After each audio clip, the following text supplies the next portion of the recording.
Terminologi jadong yang diartikan sebagai jahat, bodoh, dan sombong adalah salah satu contoh senjata ideologis yang dimainkan oleh para kritikus yang sangat setia untuk menyerang rezim pemerintahan Jokowi dengan satu target: mendemigrasi peran dan arti signifikan dari seorang Joko Widodo. Tidak hanya kepada Jokowi, tetapi istilah jadong sebagai orang yang jahat, orang yang bodoh, dan keluarga yang sombong itu juga dikenakan bagi keluarga Jokowi, bagi Wakil Presiden terpilih Gibran, bagi Kaisang Pangarep, dan semua yang ada dalam barisan Joko Widodo. Apakah kita bisa menggunakan perspektif pemikiran filsafat, dalam hal ini kritik ideologi, untuk melawan jadong dengan kewarasan kita untuk menganalisis secara kritis dan seksama terhadap terminologi ini? Selamat datang dalam channel Meragukan Filsafat, sebuah channel yang dibangun untuk turut mengedukasi ruang publik Indonesia tanpa berpretensi untuk menggiring opini kita mengikuti pandangan dalam channel ini, seraya menawarkan alternatif berpikir dengan menggunakan perspektif pemikiran filsafat tertentu untuk membaca fenomena sosial, politik, kebudayaan dalam konteks Indonesia kontemporer. Teman-teman, sebelum lebih jauh saya mengupas dan mengulas bagaimana kita melakukan kritik ideologi terhadap jadong yang diartikan sebagai jahat, bodoh, dan sombong, izinkan saya untuk berbagi informasi dari sebuah buku yang saya baca yang judulnya Sartre's Philosophy of Social Existence, yang ditulis oleh Warren Green, diterbitkan di St. Louis, Missouri, Amerika Serikat beberapa tahun yang lalu. Apa yang menarik dari buku ini, teman-teman? Kita tentu tahu filsuf Prancis yang bernama Jean-Paul Sartre itu dikenal dengan terminologi bahwa manusia lain atau orang lain itu adalah neraka. Anda bisa bayangkan kalau kita menyebut bahwa orang lain itu adalah neraka, maka apa yang saya bangun berupa hubungan atau relasi saya dengan orang lain itu adalah relasi yang penuh kecurigaan. Relasi yang kita bangun dengan orang lain adalah relasi yang penuh dengan konflik. Karena itu, apa yang diharapkan oleh seorang Sartre ketika mengatakan orang lain adalah neraka, maka kecurigaan itu selalu kita bangun dan sikap kewaspadaan kita arahkan kepada orang lain. Bahkan kita bisa menduga Sartre pun akan setuju ketika kita mengatakan, sebelum aku ditikam, maka aku akan menikam orang lain terlebih dahulu. Itulah relasi yang penuh konflik, bahkan peperangan-peperangan seringkali kita kerjakan dan lakukan karena semangat melihat orang lain itu sebagai musuh dan sebagai lawan tanding untuk kita kalahkan dan untuk kita hancurkan. Nah, teman-teman, terminologi jadong yang dimunculkan oleh Oki Madasari yang ia pinjam dari pemikir yang lain untuk menyerang keluarga Jokowi, menarik untuk kita analisis. Apakah istilah jadong, jahat, bodoh, dan sombong itu tepat? Itu sebuah terminologi yang pantas untuk kita angkat sebagai salah satu bagian dalam rangka pembelajaran publik.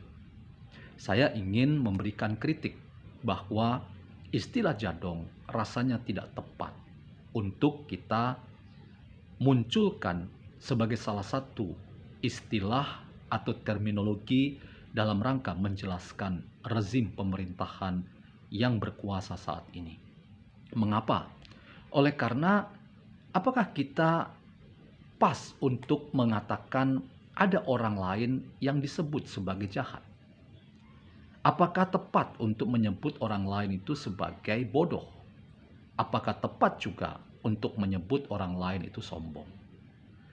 Jangan-jangan sebetulnya terminologi jadong itu dimunculkan untuk menunjukkan diri sendiri sebagai si jadong itu. Mengapa saya ingin mengatakan begitu, teman-teman? Karena pemikiran filsafat yang bergerak menuju perkembangan kontemporer hari ini tidak pernah menjadikan orang lain itu sebagai sasaran tembak. Filsafat hari ini selalu dimulai dari kritik terhadap diri sendiri. Jadi sebelum kita mengkritik orang lain itu sebagai jadong, jahat, bodoh, dan sombong, maka sebetulnya diri kita sendiri harus mengoreksi kita. Mengoreksi diri sendiri. Apakah kita pantas dan layak untuk menyandang status ya yang bukan jahat, tidak bodoh, dan tidak sombong. Kalau ketiga istilah ini sebagai istilah yang diperas menjadi jadong itu kita kenakan pada rezim pemerintahan Jokowi, rasanya juga tidak tepat. Kita harus membayangkan bahwa memang tidak ada pemerintahan yang sempurna. Tidak ada pemerintahan yang bisa melakukan segala sesuatu tanpa ada lubang dan bolong-bolong di sana-sini. Setiap rezim pemerintahan selalu menyisakan pekerjaan rumah bagi rezim pemerintahan yang baru. Karena itu, pada kesadaran sejarah seperti itu, rasanya kita ketika menilai rezim pemerintahan Jokowi, termasuk anak-anaknya yang terlibat dalam politik praktis, mengikuti jejak orang tuanya dalam hal ini Jokowi, rasanya tidak tepat untuk kita mengatakan bahwa peran yang dimainkan Jokowi itu langsung sirna dan hilang seketika ketika kita melihat bahwa ada kiprah-kiprah yang dimainkan oleh keluarga Jokowi dalam rangka demokrasi Indonesia. Saya ingin mengatakan bahwa demokrasi yang sehat itu memberi semua orang kesempatan yang sama. Tidak boleh atas nama apapun kita membatasi dan menghalangi. Karena ukuran penerimaan dan keterpilihan seseorang dalam rangka masuk dalam politik praktis, itu selalu ukurannya adalah rakyat. Selama rakyat memilih, selama rakyat memberikan suaranya kepada mereka, rasanya tidak ada satu kekuatan pun dan tidak boleh ada satu kekuatan pun yang dapat menghalanginya. Itulah demokrasi yang sehat.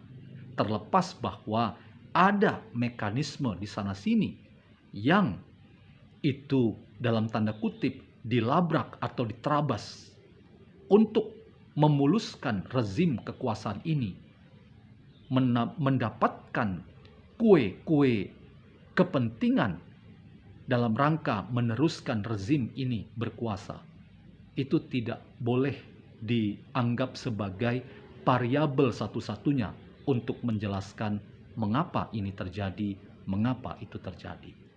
Jadi teman-teman, istilah jadong yang dimunculkan oleh Oki Madasari dan banyak orang yang lain yang menyerukan catatan-catatan kritis terhadap istilah jadong, jahat, bodoh, dan sombong, rasanya itu merupakan sebuah bentuk senjata ideologis yang harus dilakukan counter ideologi, kontra narasi.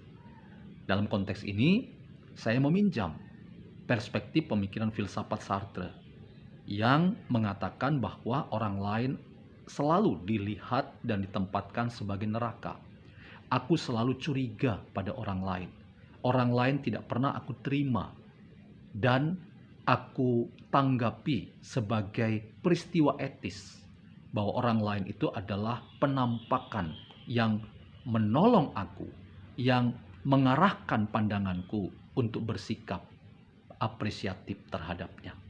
Mungkin bersikap apresiatif, banyak orang akan mempertanyakan apakah memang harus seperti itu. Tetapi teman-teman, langkah kita berfilsafat memang langkah yang kritis, bersikap skeptis dan ragu-ragu untuk tidak mudah begitu saja mempercayai realitas di sekitar kita. Mengapa? Karena realitas kita itu sudah syarat kepentingan, syarat ideologi. Karena itu, mengapa tidak kita juga bisa menempatkan istilah jadong itu sebagai sebuah bagian konspirasi ideologi tertentu yang maksudnya untuk mendemigrasi dengan anggapan bahwa orang lain selalu aku posisikan dengan sikap curiga dan tidak pernah muncul dalam pandanganku bahwa orang lain itu bisa juga menjadi sarana untuk menghadirkan kebaikannya. Pandangan dari politik kebencian yang menempatkan rezim ini sebagai rezim yang bermasalah dan memberikan pekerjaan rumah bagi generasi ini dan pemerintahan berikutnya terkait dengan tugas-tugas yang masih harus ditata oleh rezim yang baru. Rasanya itu juga bukan variabel utama kita untuk tidak pernah memberikan apresiasi pada apa yang dicapai oleh rezim pemerintahan ini. Teman-teman, mari berpikir waras, mari berpikir sehat. Memang perang ideologi tidak akan terelakkan. Tetapi kontra ideologi itu juga penting, bagian dari sikap kita dalam rangka mendidik ruang publik kita supaya memiliki pandangan yang utuh, yang komprehensif.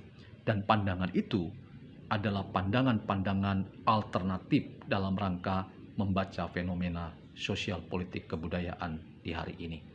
Dalam konteks itu teman-teman, saya ingin mengatakan jadong itu adalah sebuah terminologi senjata ideologis yang berbalik arah menuju orang-orang yang menggunakan terminologi itu untuk menyerang siapapun, termasuk mungkin rezim pemerintahan yang dipimpin oleh Jokowi.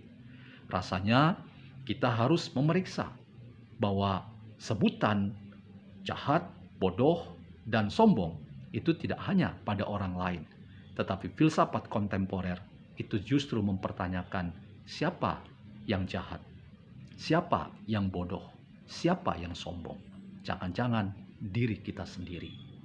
Kita lupa mengkritik diri kita sendiri dengan mengatakan orang lain jadong, padahal kita sendiri adalah si jadong itu sendiri. Jangan gitu dong, karena jadong yang sejati adalah tentang diri kita dan bukan tentang orang lain.